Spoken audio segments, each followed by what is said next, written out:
This is a free podcast from the BBC. For more information, you can go to our website, bbc.co.uk/Radio 2.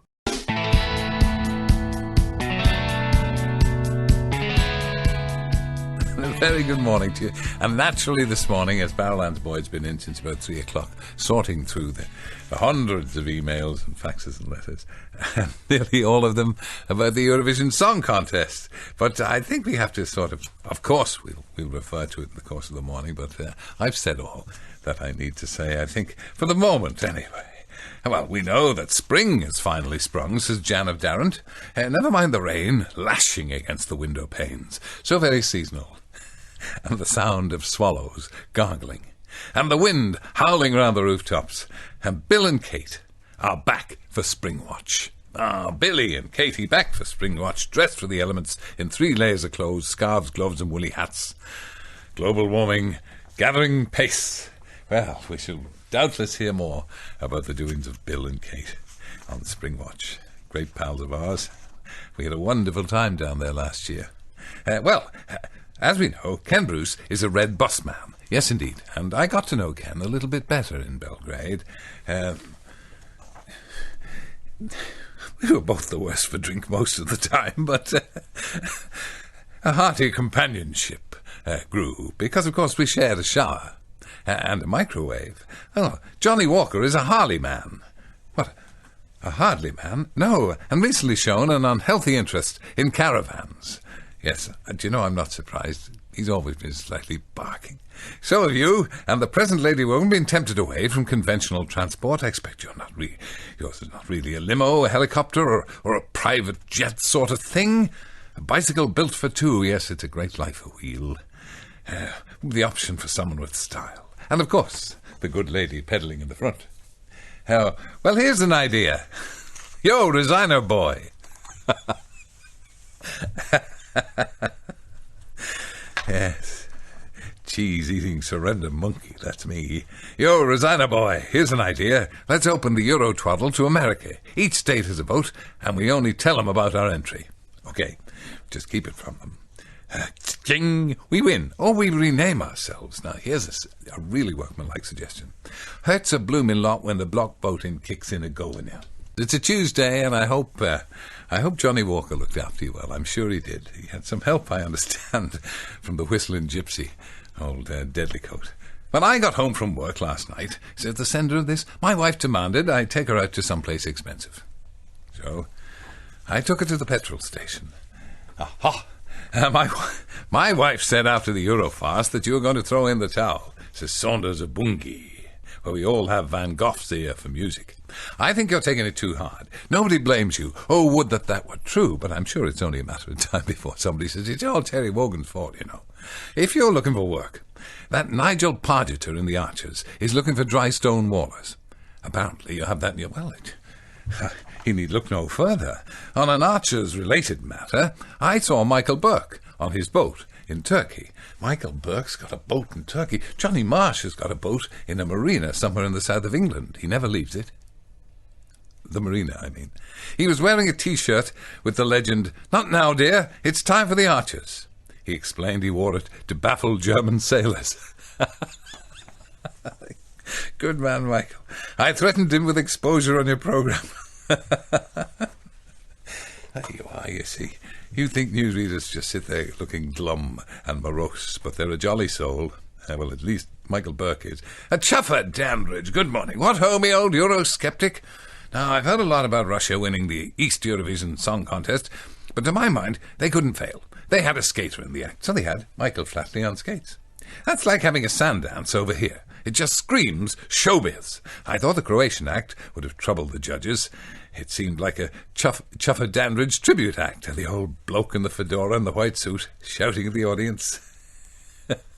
Might have been nice if we'd had a translation. We'd no idea what he was grumbling on about. Did you watch it with the sound down? The romance between the presenters was a little underdone this year, although that girl's voice rattled me. Yes, it did. It rattled everybody's dentures.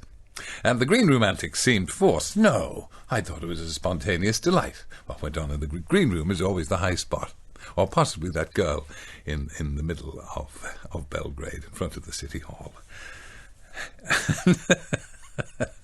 You see, that's what restores your faith in the Eurovision Song Contest, the sheer monumental silliness of it. And then along comes the scoring, and you think, I'm losing the will to live. Well, it's grand to be back with you again after the vicissitudes of Belgrade, and it comes as no great surprise to me, or indeed Alan Boyd, that all of about the 600 to 1,000 emails we've got are about the Eurovision Song Contest, and all of you agreeing with me, which is not a good thing.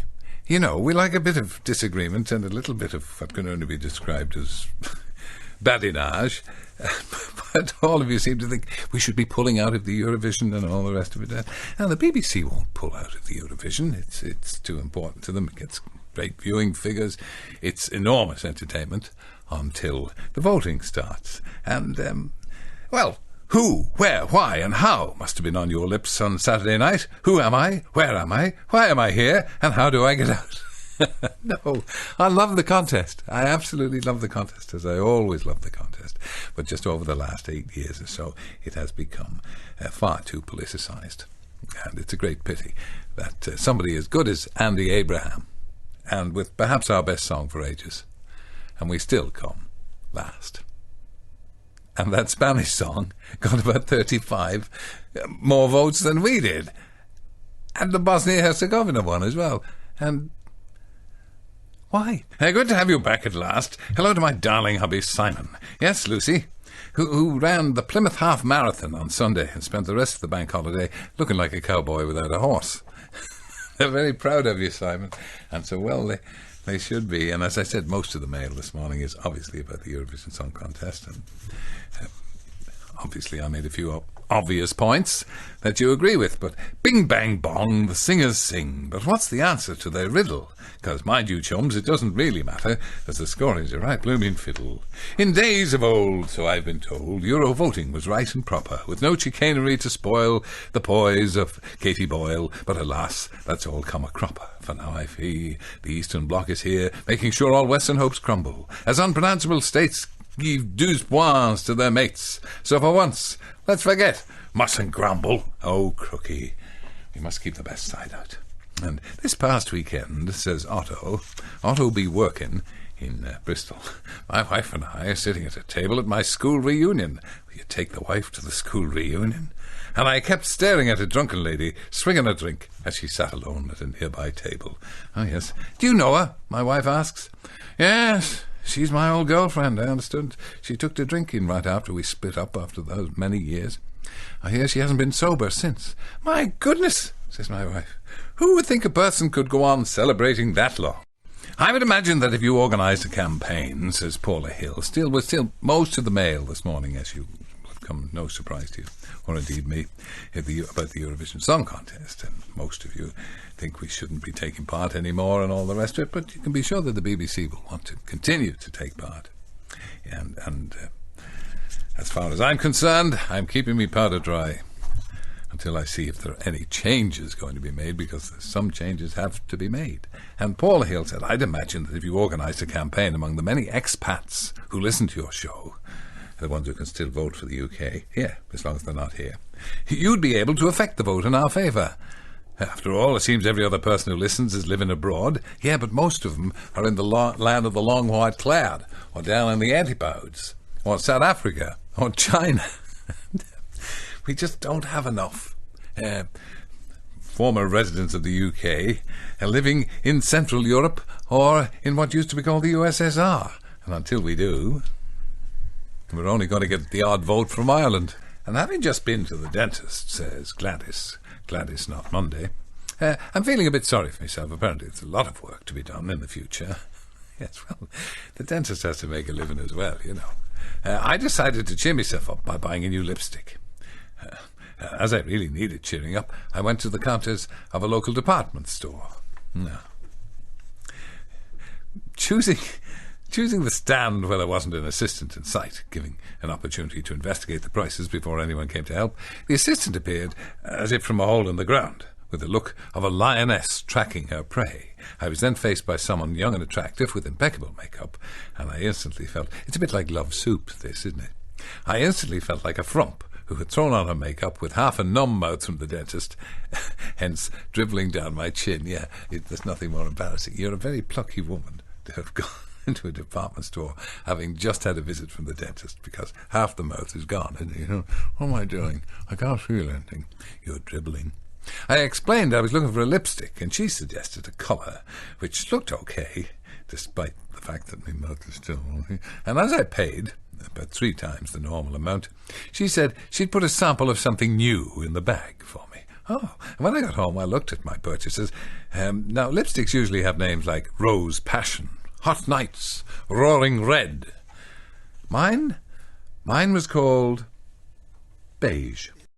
You're listening to the Wake Up to Wogan podcast from BBC Radio 2. I see, says Franny Haddock, that the sales of crab are booming, as they're given the big up by the slew of celeb chefs advocating their usage. Yes, there's going to be a big dinner, you know, in the artichoke. Now, if, like me, a seasoned gourmand, you've ever had crab, you'll know the brown meat tastes not unlike a particularly nasty gas leak. So, why do all the chefs tell us the brown meat's wonderful? Could it be they're in the pay of the British Crab Association? You never know. Wheels within wheels. I think we must rise as one and get answers to this rather disturbing development in eating trends. Yes. Well, if ever I see that chef who's talking about antioxidants by putting a smear on a plate, I shall ask him if he likes crab. Well, it's a bit of a worry. It is, Jan.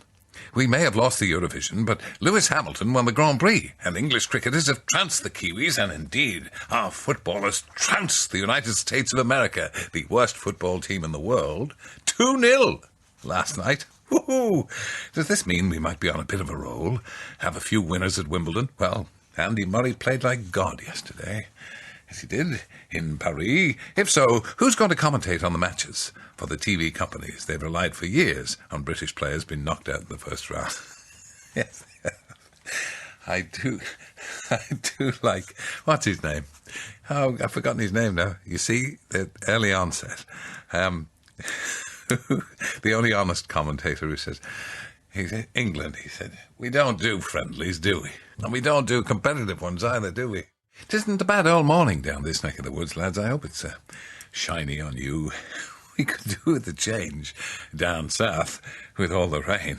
I think I made a complete hash of the voting last weekend. Well, you weren't alone, Tansy. I voted for Sweden to cook at the gherkin. It's the gherkin. I keep thinking it's the artichoke. Chef Tom Kitchen to be the next Nancy, and Andrew Lloyd Webber as the best Eurovision song. Sorry, I'll try and concentrate this weekend. Early indications there, Tansy, as in my case. A lot of talk about looking after your neighbours lately, says Francis Frogbound. You know that advert where one chap is painting his fence with a brush and the other is doing it in half the time using a spray gun? It's a great idea, yeah. Well, my neighbour bought one of those gadgets and sprayed his fence over the weekend. What they don't tell you in the advert is that fences have holes and gaps. Yeah, lots of them. So we used to have some really nice black garden furniture, but I'm not sure it looks quite so good with millions of orange spots all over it. And Colsey. Yes, Colsey, what is it? I suggest Johnny foreigners more likely to appreciate and vote for the more familiar traditional British values. Yes, they're still sickening about the Eurovision Song Contest. I just got 3 closely written pages from somebody justifying all this political voting and pointing out that I knew nothing of the political ins and outs of the Balkans, and then requiring a comprehensive answer to his 3 pages. I don't think so. I suggest Johnny foreigners more likely to appreciate and vote for the more familiar, traditional British values. Hence, the UK entry for 2009 should feature 2 togs dressed as Winston Churchill and Harvey Smith, seated in a Spitfire, singing Land of Hope and Glory and waving grandly to the audience. I think we should have more large-scale protests over fuel, says Harry Tosis, or indeed anything we take a fancy to. Since the protests earlier this week, we haven't seen or heard so much as a whisper from politicians of all shades about anything. It is well observed. So the level of dementia in the country is going to go up. Yeah. So mustn't grumble will change to I can't remember what I have to grumble about. We're going to be one heck of a happy nation, says Millicent bystander. The silent majority will be the nameless majority, unless you include what's his name and Thingamy. Yeah, I'm reluctant to say anything about the Mary Whitehouse play last night. Well, I'm not. I thought it was terrific. Absolutely wonderful piece of characterisation. Sir Hugh Carlton-Green, the Director-General of the BBC, portrayed as a complete buffoon. And I was just thinking, watching Mary Whitehouse and all she said, and then you pick up the papers today and they're saying exactly the same thing she said about 40 years ago. And a nice card here from Lou B. Lou. And she sends her buns of mass production. And they're lovely, thank you, Lou, here from Glasgow. These buns of mass production are especially for you. They're the box for Terry, made by Lou B. Lou. She makes them in her kitchen to send them to the Marines. Of course, they go to Helmand and to those behind the scenes, and they take 2 weeks to get there to Afghanistan. If longer, they are stale and are thrown at the Taliban. Captain George is off this week, Luby's eldest lad. 6-month tour of duty, so Luby's awful sad. Would you tell him to take care, Tell, and wish him luck from Mum by the time he gets to Helmand? And at least he'll have a bun. Well, that's really terrific. Wonderful. Thank you, Lou. A sunshiny day today for a change. May has been a bit of a disappointment. It hasn't got much time to make up for it. Now, last night we sat down as a family to watch one of the dirtiest programmes I've seen on television. There you are, Dickie, at last. Standards. The National Lottery draws. Its presenter, Mylene Klass, wore a dress that displayed an unacceptable amount of cleavage. There's a popular singing group, Boys Own, who looked like tattooed navvies. What happened to evening dress? And the voice of the balls decided to adopt a very dodgy regional accent. We know the reason for that, of course. Old Novocaine was in there. And, many of you, of course, are watching Springwatch, as indeed I was myself last night. There's a wonderful philosopher of Benson in a Springwatch ditty. There's a squinty-eyed ex-goody.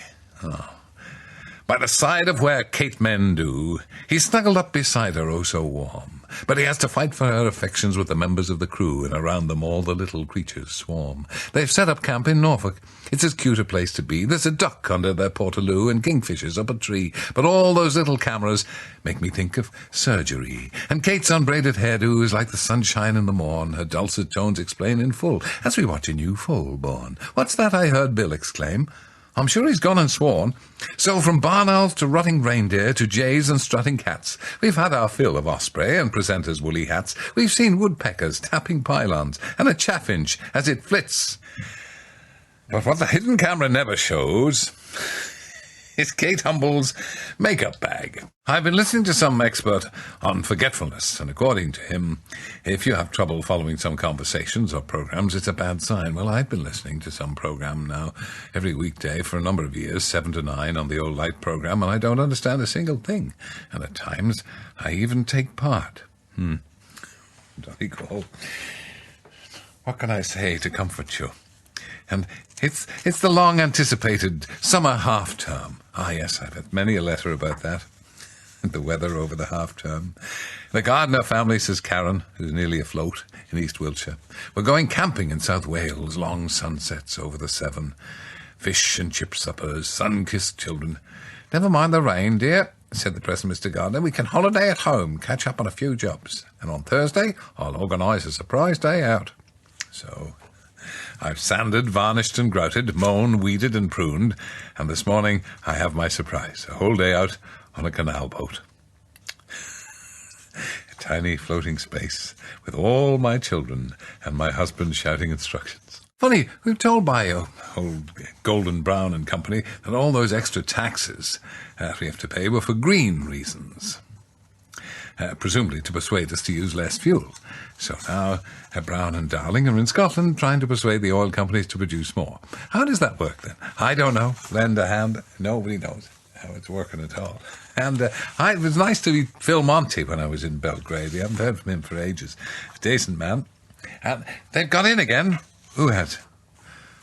Well, East Anglian Daily Times. A university has asked graduating students not to celebrate in the traditional way by throwing their mortarboards into the air. Anglia Ruskin University. which has campuses in Chelmsford and Cambridge, lucky devils, said the corner of the mortarboard may hit someone as it falls, and university bosses have made the request in a statement on the university's website, which asks graduands, so they can't spell, not to throw their hats into the air.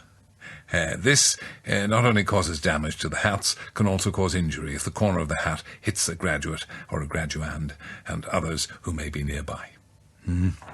One has to be so careful these days. Ah, look, it's Chuffer Danbridge. What ho, me old suave sophisticate. I'm playing the lead in a production of Blithe Spirit at the moment. You know the play? Do I know the play? Word. A chap marries again, haunted by the ghost of his first wife. She tries to disrupt the marriage. I play the chap. Well, good casting, Chuffer.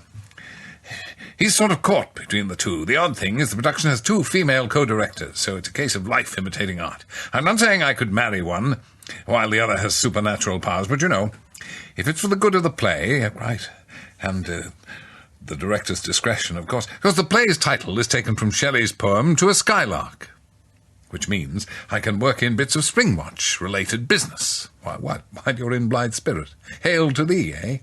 For example, a crow's shadow is a countryman's hat. Yes, these are useful, bucolic sayings. I wonder if Bill Oddie would pick up a few of these, or indeed the lovely Kate. It's a poor mouse that has only one hole.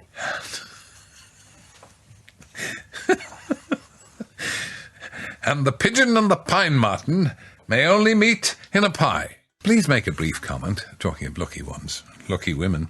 A brief comment, says Austin Space of rugby, and the other 30 men who showed love above and beyond the call of duty last night to accompany their ladies to see the Osmonds in concert. 2 things struck me as the show reached fever pitch. Firstly, how good it was to see 12,000 middle-aged women transferred back to their teenage years by a bunch of old men. And secondly, how easy it is to get to the loo when there's no other men in the arena. You're listening to the Wake Up to Wogan podcast from BBC Radio 2. Tim Gustard, excellent artist, a great man, and a complete sellout at his recent exhibition, I'm delighted to say. So, he says, the government of 50 years ago, we heard this in the news, hid information which proved a link between smoking and cancer for fear of losing taxes. Tim says, I wonder in 50 years' time will government papers reveal that there was no evidence of global warming, but this was hidden for fear of losing taxes. Cynical? You, Tim? Never. Hey, I'm in the doghouse. Oh, Beau Joly says, I'm in the doghouse. It's the wee woman's birthday today. And knowing she likes a drop of wine, I went and bought her a bottle. Not just the cheap quaffing plonk, either. Not one for everyday drinking men. No, this was a sound effort, coming in at nearly a £5. I produced it over the wheaty bangs with a flourish. What's that, she said. A bottle of wine, my little pet. We shall have it tonight. Ha, she said. Only a bottle? David Beckham's just bought his wife a vineyard. Do you really think so little of me? It was then that panic set in, as I'd no answer, so I unscrewed the cap and downed it in one.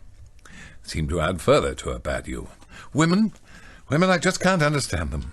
Well, you don't have to watch Bill and Kate. Of course, whenever Bill and Kate come on with Springwatch or Summerwatch or Winterwatch or whatever they're watching, obviously they strike a responsive chord in your bazooms.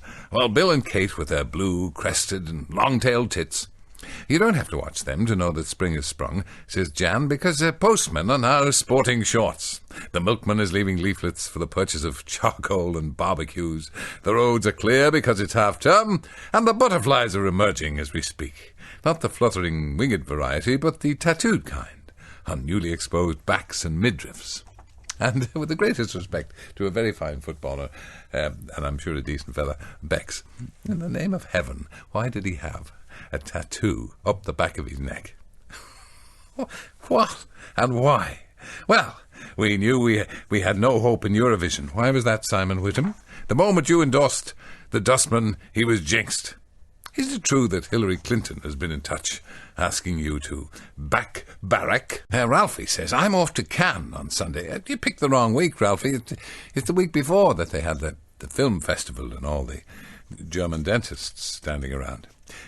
On Sunday to experience a more classy type of rain. Yes, it's raining all over France as well as here. I probably won't be able to hear you for a week because I expect there'll be something better to do. What? Something better to do on the Côte d'Azur? I was wondering if you'd keep all the best stuff back until I return on Tuesday. Anyway, I must go and pack the baked beans. We always take our own. Johnny Foreigner doesn't seem to have them on the shelves. No, you can't get a decent cup of tea either. I've listened to you since the days of pet rocks and cones on the motorway. Ah, the quandams. Brian, I'd cause to telephone a French ferry company this week to inquire about a ferry crossing from Dieppe to New Haven. And the company's recorded answer message goes like this. Ici Transmanche Ferries. Si vous parlez français, tapez 1. Si vous parlez anglais, tapez 2. Is it me? Has the world gone mad? Oh, I think it's probably the world's gone mad. I was listening to Radio 4 this morning, steady, Simon R. of Penzance, Cornwall. Oh, Cornwall. Where the presenter was talking about the UK's largest dinosaur fossil being exhibited at a museum. He said, "That's a good get." Get? A good get? A good find, perhaps? Oh, don't be talking. It's a big ask. No, it's not. And those chefs are sourcing new materials. You mean finding? Ah, Springwatch, as I say, brings out the best, or is it the worst, in the listener. Bill and Kate are back on the box, and shall I tell you my favourite bits? All right.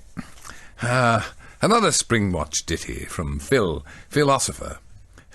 As per Jabberwocky, 'twas brillig, and the Springwatch team did fidget in their hides. Kate Humble's mic was on the blink, but she takes it in her stride. Hast thou seen the mallard duck? His beak of gold, his down of green. Have you seen our cameras, Chuck? One up a pipe, two in a stream. And as the crew, with jeans so damp, waited for the sun to set, poor Oddie's legs were racked with cramp. He's crashed into a TV set. Hast thou seen the Oddie man? His frame so small, he does his best, taking off his underwear. He found a little plover's nest. There's Humble, too, her manly tones, calling out across the fens, have been known to worry sheep, and steam up every camera lens. 'Twas brillig. And as night time fell, the farmyard sounds did fade and wane. Then Oddie screamed out in alarm, "Help! I've fallen off the loo again." It's 25 to 9, and a very good morning, and I hope you're looking forward to the weekend. It's a bit threatening over London at the moment. Lovely day round our neck of the woods yesterday. No, I'm sorry, it rained on you. Well, went out to play a sport of golf at about 3 o'clock, and having had a morning and an early afternoon of sunshine, it rained on me. I'm puzzled. You're puzzled, Michael. And you're irreverent, Michael Bentley. Not irreverent, irreverent. Why did this chappy Pancake Batter want to limit the number of English players at football matches to 5? You can't say anything on Radio 2, and certainly not in this programme, without getting it wildly misunderstood. If he did, then we'd end up with everyone called Smith, and we'd be confused. It's not cricket. No, it's Sepp Blatter. And if he has his way, there'll be nobody playing for Arsenal. I'm sorry, Len Horridge. I hear you were starring on Radio 5 Live yesterday, Len, doing a book review. Oh, you hear me? I thought not. Me. And you haven't resigned yet. Much like yourself. I've never been to a Togs convention. There'll be another one this year. There's one every year. I think it's called Guatemala this year. Still Leicester, of course. But in my dream, I went to one. There I met sophisticated people who sipped chamomile tea, talked about literature, fine music, and esoteric stuff. And I was involved in sensitive pastimes while getting together in small groups to discuss worldly matters. And this was all spoiled when you turned up, and they started to drink, make rude noises, and fall about a bit. So, I blame you. Well, look, you shouldn't be going to sleep so often, Len. Those dreams will do you no good. And Chris Ray. Spare a thought for us poor folk in the catering industry. What? You're not going to the Artichoke? No, having just received an invoice for 20 litres of vegetable oil at 26 quid, which was 13 quid last year, I've worked out that at £1.30 per litre, it's actually cheaper to cook using diesel. Seamus in Warsaw. Good morning to you, Seamus. What are you doing there? Look, they're telling us again what we always knew. Husky maidens get listened to. Yes, this latest research shows that the favourite female voice is a combination of Mariella Frostrup and Dame Judy. Husky maidens get listened to. When we relax and take our leisure, Dame Judy can add a lot to our pleasure. And discerning gentlemen all adore whispered sweet nothings from Pussy galore. Yes, Honor Blackman's in there as well. How many happy hours can now be spent stuffing Wassy inside an oxygen tent? Yes, Jonathan Ross got mentioned. They didn't know how he continued to speak without the use of an oxygen tent. But there's still, I'm afraid, that aching void, the unheard tones of Beryl Ann Boyd. Oh, he comes in all too infrequently, Crookie. And when he does, creates nothing but trouble. Just to remind you, as if you needed it, myself and the team, there is no I in team, will be joined by terrific talent this autumn, sailing the high seas and Cunarda, Queen Victoria, the Togs Voyage, which departs on the 17th of November. I'm going to raise a ton of money for children in need. We're going to get £150 from Cunard for every booking made for children in need. So we want hundreds and hundreds of you to turn up. And we'll be all turning up on the boat. And Ancient Wonders of the Mediterranean, it's called. There'll be a Togs champagne reception, a Togs land excursion, Deadly's pub quiz, a Canon karaoke, Janet and John live, a return of Blankety Blank, and of course Claire Teal. Wonderful to have her with us. And we'll all be there. Old Barrel Ann's Deadly, John Marsh and Janet. Roger Royal, who'll be joining us in very, very short order.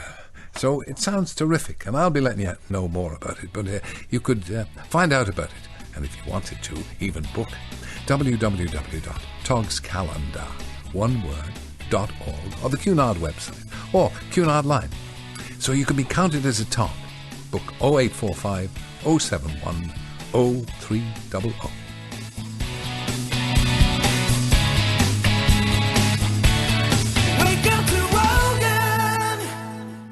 This was a podcast from BBC Radio 2. Don't forget you can also download free podcasts for Steve Wright, Russell Brand and Chris Evans. Get more information now at bbc.co.uk/Radio 2 and wake up to Wogan every weekday morning from 7:30, online, on digital and on 88 to 91 FM.